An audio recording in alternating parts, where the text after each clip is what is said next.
This corner between Goubet and Lake Assal is the hottest point of this monumental collision of subterranean layers.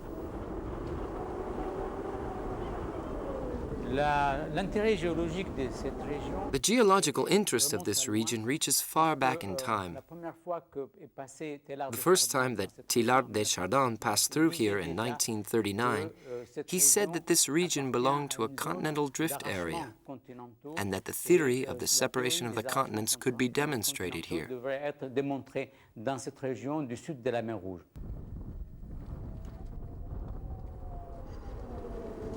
In Goubet, the rift began, which would later form the Ethiopian lakes, Lake Victoria, and the Ngorongoro crater.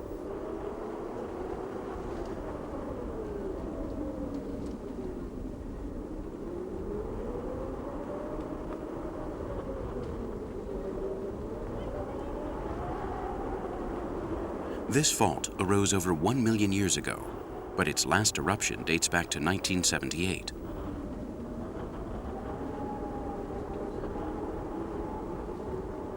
The big crack continues to open in a process whose consequence, in several million years, will be the disappearance of Djibouti under an ocean that will join the Mediterranean.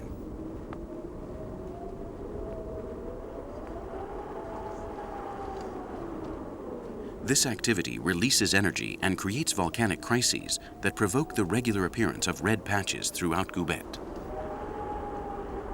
Les gens, justement, considèrent que cette région de Goubet, c'est une région. People interpret these facts as being somewhat unusual and believe the events to be diabolic phenomena, just like this place, known as Devil's Island.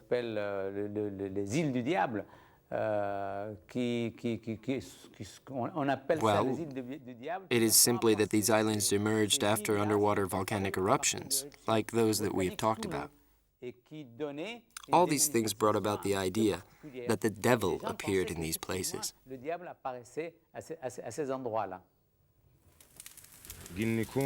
if not, just think of Samala. Does she or doesn't she have magical powers? Wherever she goes, she's always fishing. The schools of fish seem to follow her. Even I have found myself following her in order to catch something.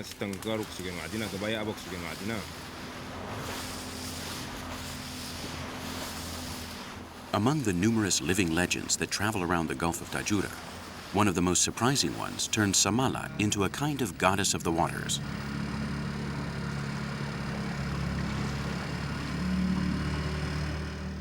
She is the only female fisherman on the Gulf, and according to popular belief, she has magical powers that allow her to know where the best schools of fish are to be found. This is not true.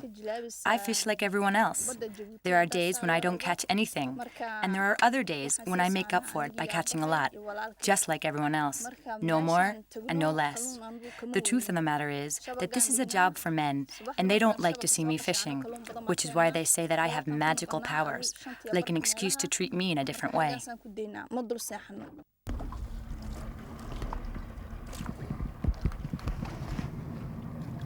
Samala's father, who is from Sudan, helps her.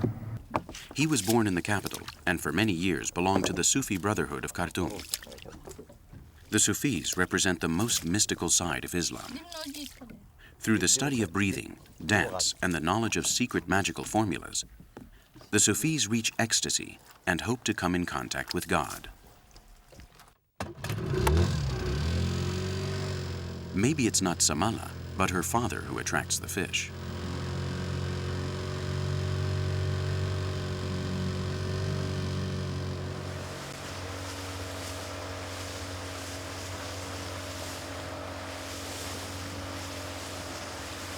Hassan is one of the many fishermen who work the Gulf of Tajura.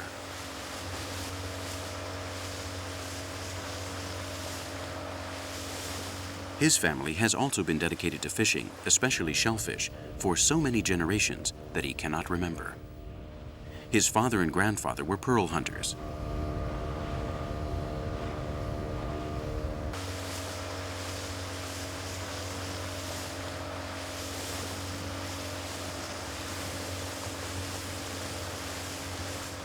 For centuries, the pearls of the Red Sea and the nearby coast of Djibouti were very highly valued in the Orient. Hundreds of families lived exclusively from this kind of fishing, and they sold the pearls to the intermediaries who arrived on the ships coming from Japan and India.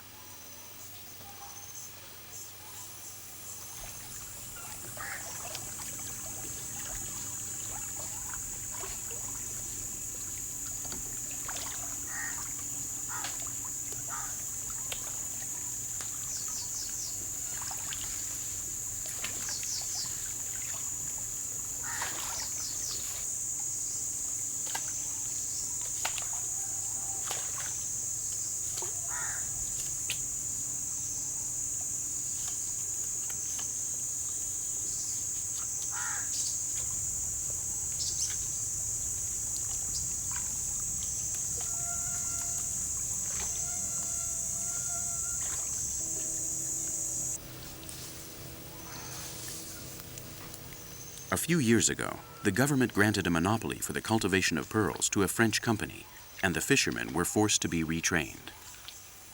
Many stopped fishing and moved to the city.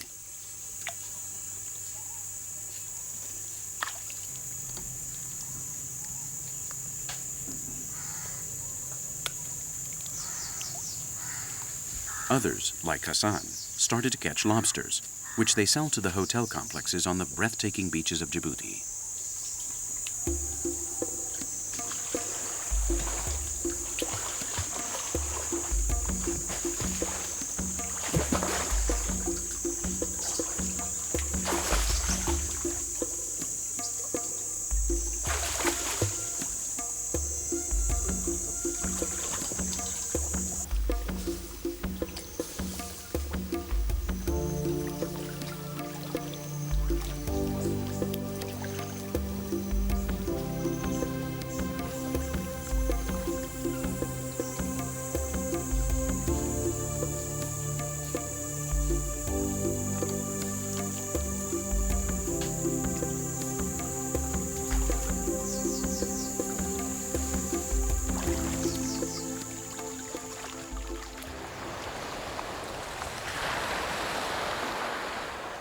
Hassan usually fishes near Muncha, one of the islands most frequented by international tourists.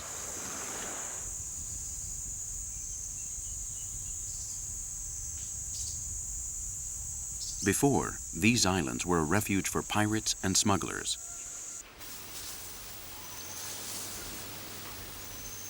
Today, they are natural reserves whose mangroves and coral are preserved like the booty from a treasure island.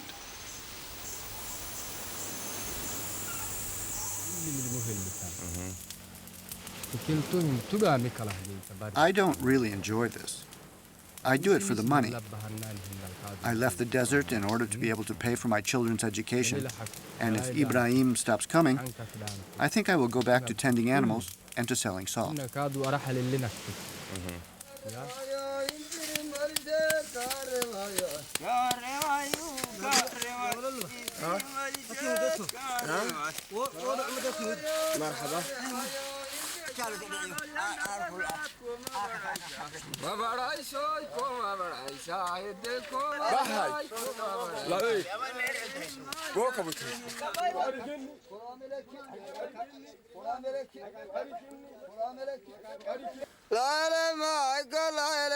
Ludbak spent many years dedicated to the ancestral trading of salt.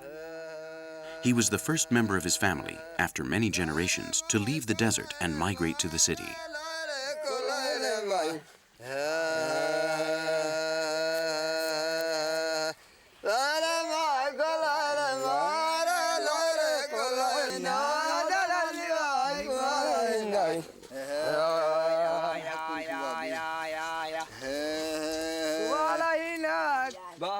But the activity has not stopped, although it is subsiding due to the modern ways of production that make it difficult to commercialize a product that takes weeks from the time it is collected to the time it can be consumed.